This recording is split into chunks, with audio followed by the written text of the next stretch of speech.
if you trust people, that's an act of courage if you're not naive, right? If you're naive, it's an act of stupidity because you might get bit, and you probably will. And if you're naive and you get bit, you will suffer for it. It'll traumatize you. But if you're not naive and you know you can get bit, then you might ask, well, what should you do with people? And the answer is you should trust them.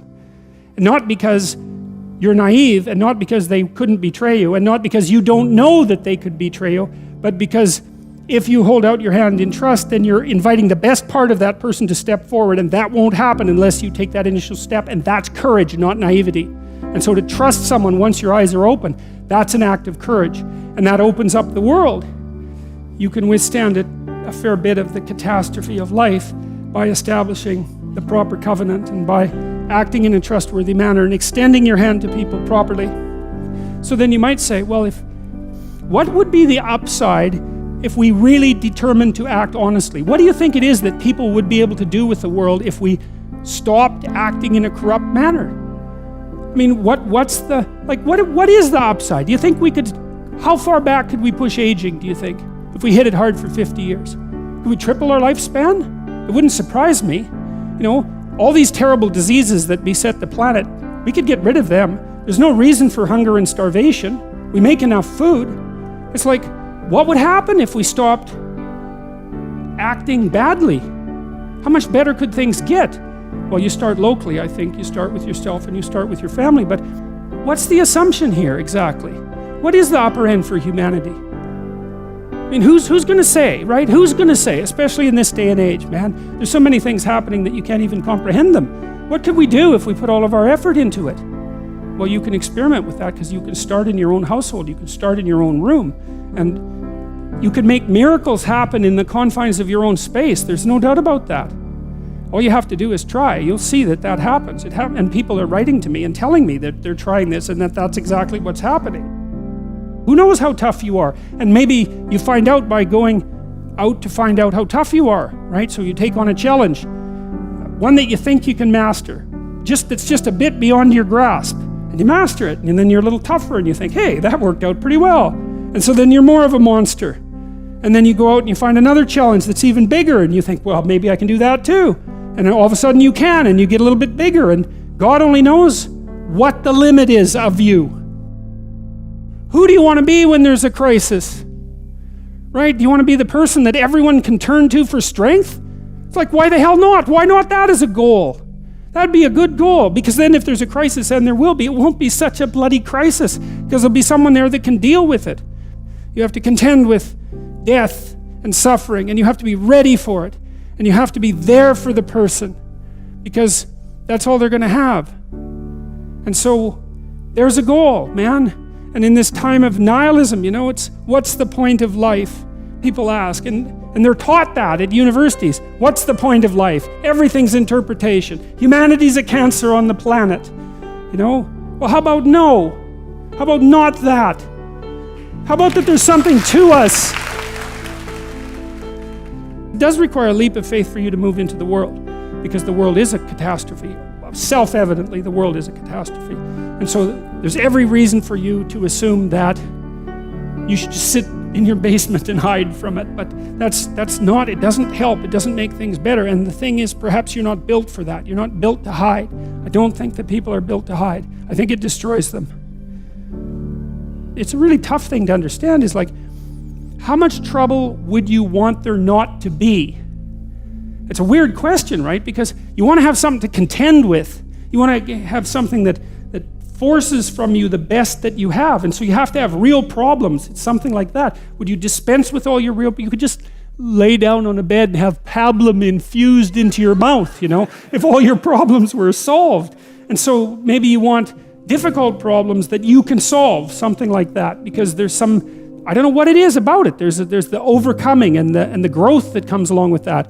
There's something about the nobility of the enterprise. You certainly see that when you go about having children, for example, which is the people who don't have kids are happier.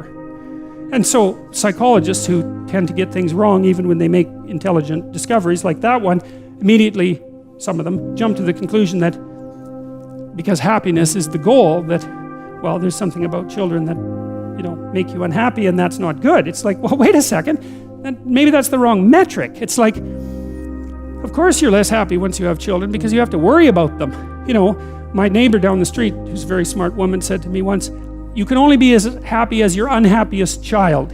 You know, that's really smart.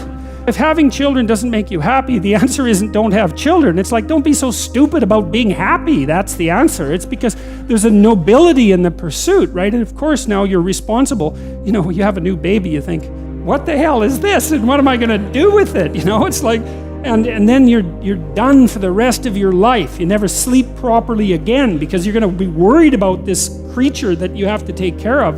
But like, what the hell good are you if you're not doing that, or something else equally difficult? Because you just haven't been called out yet, unless you take on a responsibility like that. The idea that, you know, that happiness is the purpose of life. It's like, great for happiness, man. If it comes along, you should be thrilled that it's visiting you. But the notion that that's what you should pursue, that's the weakest possible notion. First of all, as soon as something terrible happens to you, you're done. It's like, life is to be happy. It's like, well, now you have cancer. So how's that? How's the happiness thing working out for you now? It's like, life is to be happy. That's not right. The rule is aim high and get your bloody act together. That's the rule. And establish this contractual covenant with the ultimate ideal, and that will see you through the catastrophes. And that's a much more mature way of looking at life as far as I'm concerned, because all you have to do is have your eyes half open and you see that the fundamental reality of life is tragedy and suffering. That's inescapable. That doesn't mean that it makes life unbearable or that it makes being something that shouldn't have existed. Right? That isn't what it means.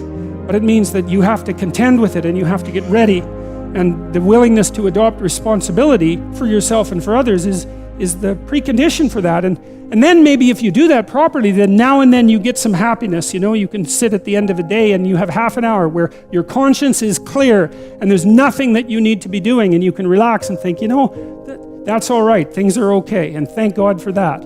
And that's maybe where you get your happiness.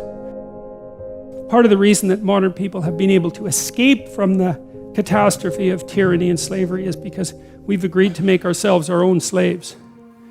Right? So instead of owning a slave, you own yourself, in a sense. And so you trot yourself off to work and exploit yourself so that you can stay alive. And maybe it's not something that you want to do, but you've taken on the role of slave in some sense in relationship to your own survival instead of forcing someone else to do it. If everything falls apart around you, there's a couple of things you're going to want. You're going to want someone standing beside you, that's for sure, that you can trust. You're going to want your family around you, and you're going to want them to have your back. And you're going to want to know that you didn't do some goddamn stupid thing to bring all hell down on yourself. And if you're lacking any of those, when that crisis comes, there's a high probability it will flatten you and you won't be able to get up. You know, it does seem to me, you can ask yourself this question: when things collapse around you, how much utility is knowledge of your own moral virtue? It's bad to be laid low, but to be laid low and to know that you were you were at fault for it. And worse, the things that you did that you knew you did that were wrong brought you there, then I think you have nothing to stand on in that situation. And that's also the circumstances under which I think you're more likely, at least, to be abandoned by people around you. So, given that you know that the catastrophe is coming, right, that the tragedy of life will strike you, the question is, well, how do you fortify yourself against that? I've asked myself a lot of questions in the last 8 months, man. I can tell you that. And I'm still asking myself a lot of questions. And I've been conferring with a lot of people, because I had lots of people who were helping me negotiate whatever the hell this is that's happening. And, you know, I could ask them how I was doing, and they would tell me a bunch of things I was doing wrong and some things I was doing right, and I could listen to them. I was asking questions all the time about how the hell I should manage this properly. And, you know, what I was trying to do, and what seemed to serve me properly, was to figure out how to do it correctly. That was the issue. It's like, I didn't really care what happened, and I guess I really don't care what happens, but I do care if I do it correctly, because I don't want to screw it up. I don't want to screw things up.